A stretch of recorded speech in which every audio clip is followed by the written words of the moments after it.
Welcome to the show. As always, let's begin with the very latest of COVID-19 cases. This does not look good.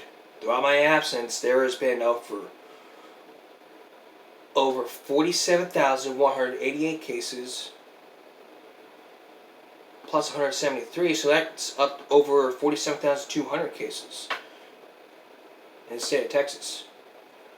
38,781 plus 27, which means up to 38,800. We're getting close to 39,000. 741 plus 1, 742. None of it covered in the state of Texas, none of it covered in Westchester County, none of it covered in the United States. 29 plus 7 million plus 58,876. 39,000 K plus 1177. Worldwide, 122 million plus 68.9 million, 2.69 million. The vaccinations. This just came in. This last update 1 day ago. I mean, at least one dose. That's the light green. So, starting January 3rd, the graph, it goes straight up. One dose, fully vaccinated, number goes all the way up. And at least we're getting close to 3 million vaccinated.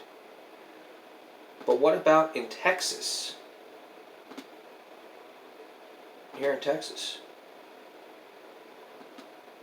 we're getting close, at least one dose, they're getting close to 6 million and fully vaccinated. That's 20% of the population, 10% is full of the population.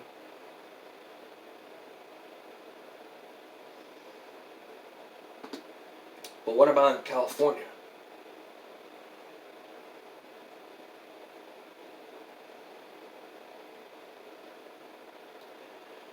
Well, they're still at 9 million, and 4 million, they're not even at the 5 million mark.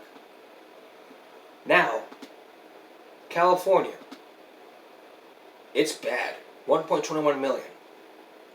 3.63 million cases, plus 3365, 57,000 deaths, plus 233. 1.1 million, 828, 22,664.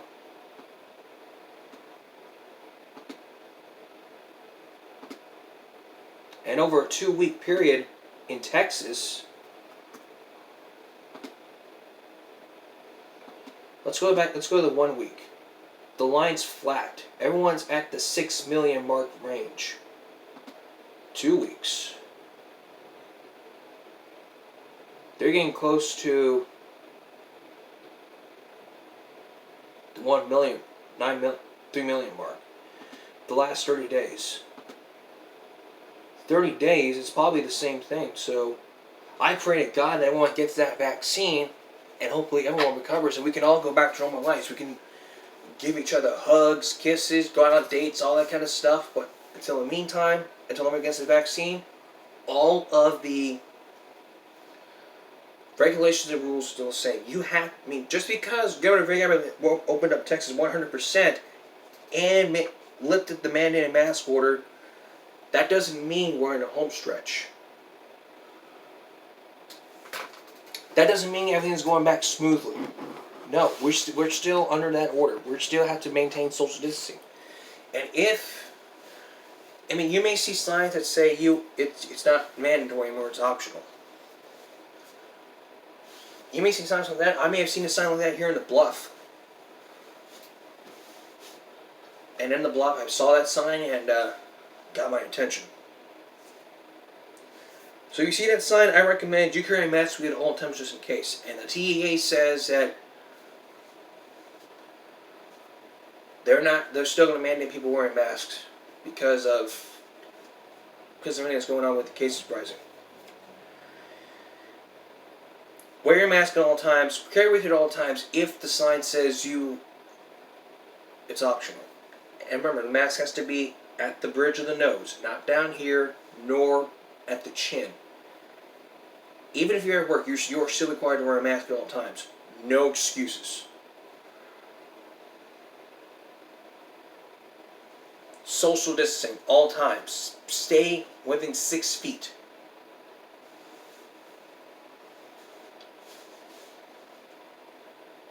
All the time. And I really feel that social distancing has played a part in our lives the whole time. I mean, it's teaching us to stay 6 feet away at all times. That's how I feel it. Wash your hands every 20 seconds to help stop the spread of germs. And if you're sick, if you go to school and you're sick, you need to stay at home. Have your parents call the nurse. If you have a medical condition, you need to let them know beforehand. And for the love of God, do not listen to those anti-maskers. As I reported before, those with anti-maskers do not wear a mask. They believe the numbers are fake. And they're the ones that are getting you arrested for assault on police officers, battery, and trespassing. They're the ones that are getting you in trouble. Don't listen to them. If you see that happening and they take off a mask, walk away. Don't challenge them. Don't fight them. Just do just walk away. If they approach you, walk faster. If you have to, you outrun them. Outrun them as fast as you can. Even if you have to run like Forrest Gump, run. Run, run, run.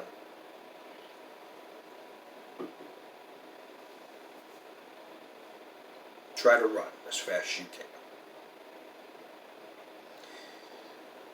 Okay, speaking of fights, next on the program, we are going to be talking about the latest fight that happened in Cole Park here in Corpus Christi.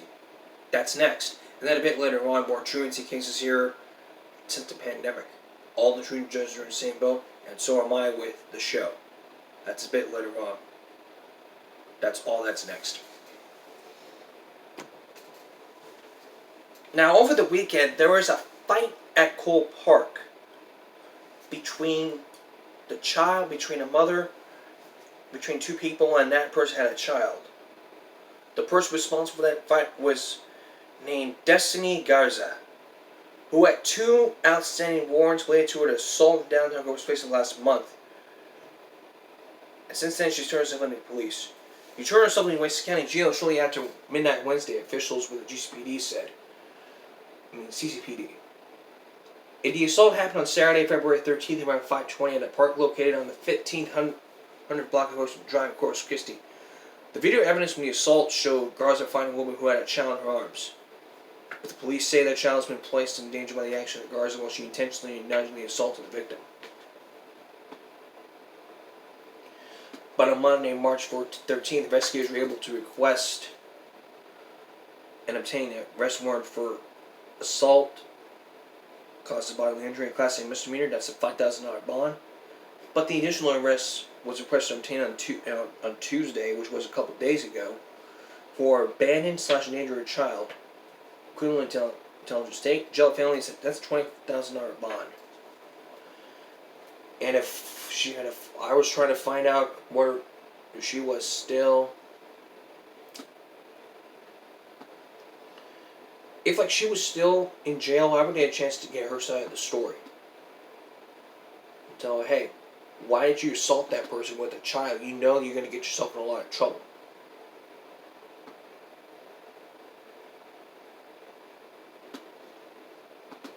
And I'm not even going to show you the video. And if I did show you the video, it would be too graphic for children. But I'm deciding not to show you the video, and if I did, parents out there would be accusing me of showing them violent images.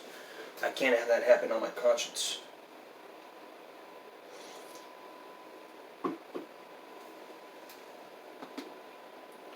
So the question I have is, can we not solve problems with our fist?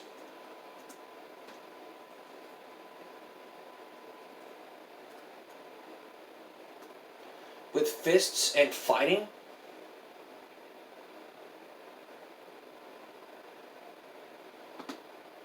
According to the article from the Equinox, I mean, it's from children. Children are exposed to conflict at a very early age. Whatever it is, sick man finding a crime on TV or the actual friends having disagreement, the common idea, I mean, we can't be solving problems by duking it out with our fists. We have words for a reason. God gave us a voice. We have a voice, and we have to use that voice for a reason. God gave us a gift, and that gift is our voice. We have to use it. And we can't be solving society's problems by fighting. But what about fighting? You see all these videos on YouTube all the time with fighting.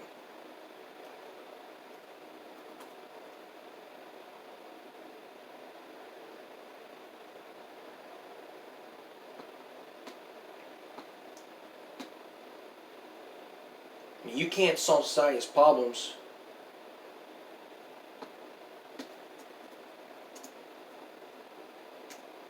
You can't solve society's problems with fighting. But fighting causes damage and never creates peace or solves problems. Fighting and dealing with an issue are two differently processed. By talking. But how can you solve your problems? Ask yourself, is there really a problem here? Accept it. Ask for help. 80% of your time to find solutions. Break the problem down into similar pieces and find an opportunity and or lesson within the problem.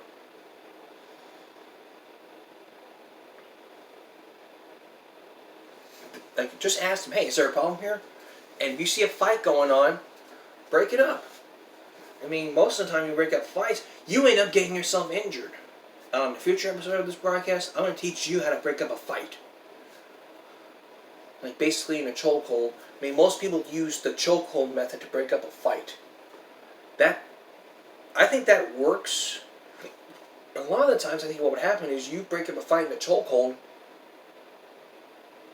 you're going to end up strangling. And we're going to do that by watching some episodes of watching some clips of the Jerry Springer Show of them breaking up the fight, of the security teams breaking up the fights, to show you how you can break up a fight, just like them.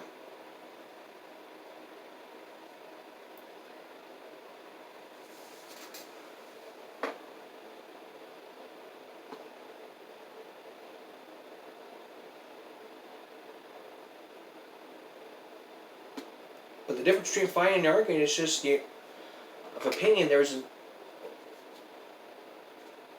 Arguing is a difference of opinion, but there can be an underlying respect for one another. Fighting comes in a place where it's intended to hurt anger towards the other and focus on being right. It's important to solve problems just basically because you can make choices. It just means you're making the right choice. If you make the wrong choice, doing the right things is the right things, but if you do the wrong things, you're probably doing it for the right reasons. And fighting's not going to help. If you start to fight, you're going to end up solving your problems in jail. You think that's going to teach a child? You're going to teach them it's okay to fight and go to jail? If it happens in school, they can end up in juvenile hall. Now that's an issue here that I'm not going to touch base on. So again, we can't be solving society's problems with fighting. That only causes a lot worse problems. Worse. Jail time, assault, battery. That is very, very wrong. We'll have truancy cases when we come back in every state. Believe me, truancy is not a game.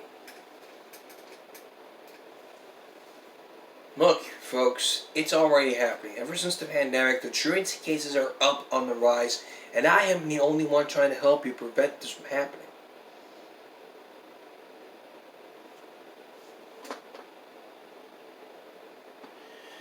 This already happened yesterday.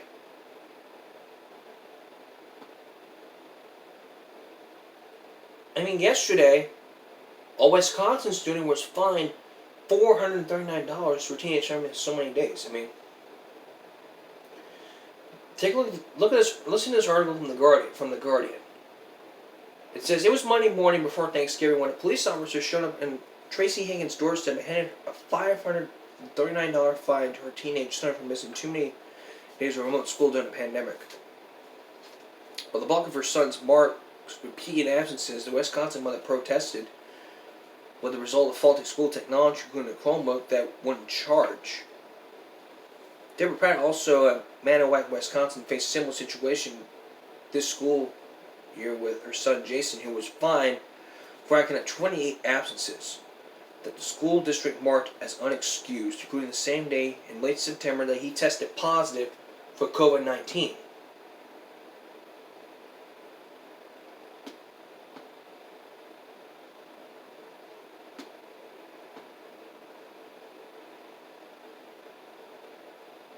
But in Pennsylvania, officials with Child Protective Services say they've been overwhelmed by the volume of truancy referrals. It's also become a top issue for Christina, for the project director of the Pennsylvania Parent and Family Alliance.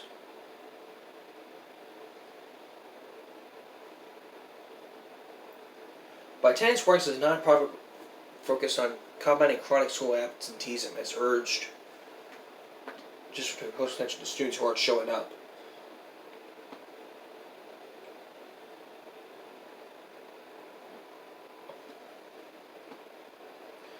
I mean, this is what they're doing. I mean, but families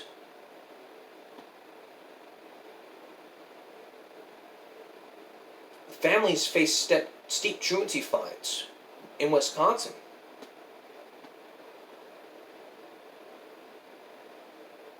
I mean, if you live in Wisconsin, you will be fined.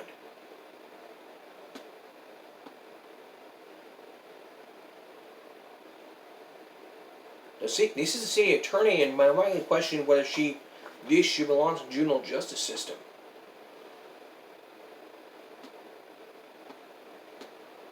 I mean, yes, if you go to school, you are required by the rules of the state to be going to school. And parents can be fined for truancy. I mean, yes. I mean, it's not for kids. It can be for parents.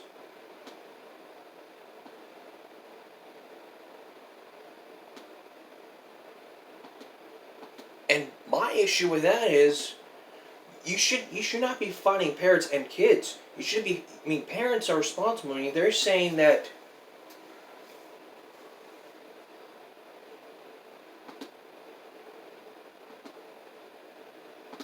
And parents are just facing fines. I mean, they can't pay those fines because they're busy. I mean, if your child says, "Well, my son's going to do remote learning because I want him exposed to the virus," that's your child's choice.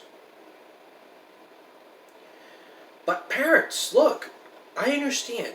Your child wants to do remote learning. Your child decides I'm going to do remote learning. Then it's up to you as a parent to make sure that he goes to classes every day in remote learning.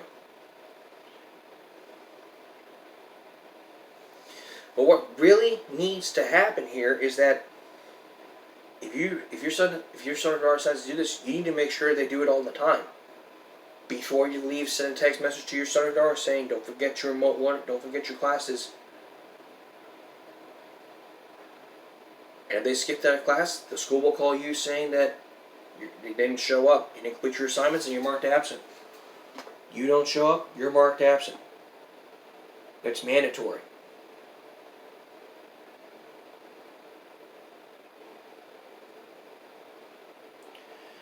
And the New York City public schools have the worst attendance, but the worst attendance are in high areas with higher COVID ratings. I mean, if you look at the data from Gothamist.com, I mean,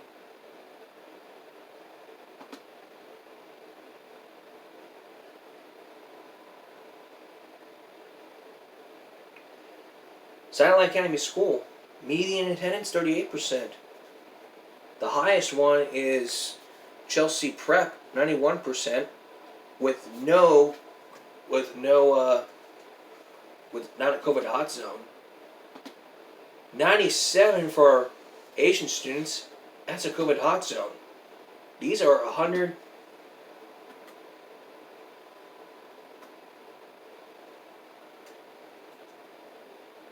The highest one ever,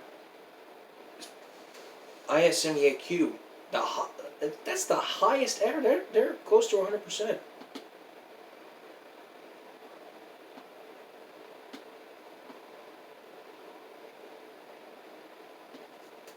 But listen to what Cindy Rodriguez and Jessica Just listen to this. It's Morning Edition on WNYC. I'm David First. A year ago today, Mayor de Blasio decided to shut down the city's public schools. And since then, it has been difficult for students to stay engaged, whether their school building is open or if they're learning remotely. Now, new data obtained exclusively by WNYC show alarmingly low attendance rates in some areas, especially those hit hardest by COVID. But if you look at the map will show you. It's an interactive map. The attendance rate. All those areas in New York City are at that 99% range. Parents, y'all need to make sure that your child gets to school within time. And finally, there's one from the sun.co.uk. Not fine. Parents are being fined $500 facing the arrest if their kids stay home from school, even if they have COVID. Jason Pratt and his mother Deborah were hit by a $430 fine. I mean, these people right here were being fined a lot of money because they got COVID. I mean, look, if you got COVID, you need to stay home. You have to stay home for like 14 days. None of them follow that rule. The rule specifically states if you have COVID, you stay home from school. But Trace Higgins, man, there was no way she has the means to pay the fine she was also issued. She was in a warning letter threatening to suspend her driving license if the fine was not paid.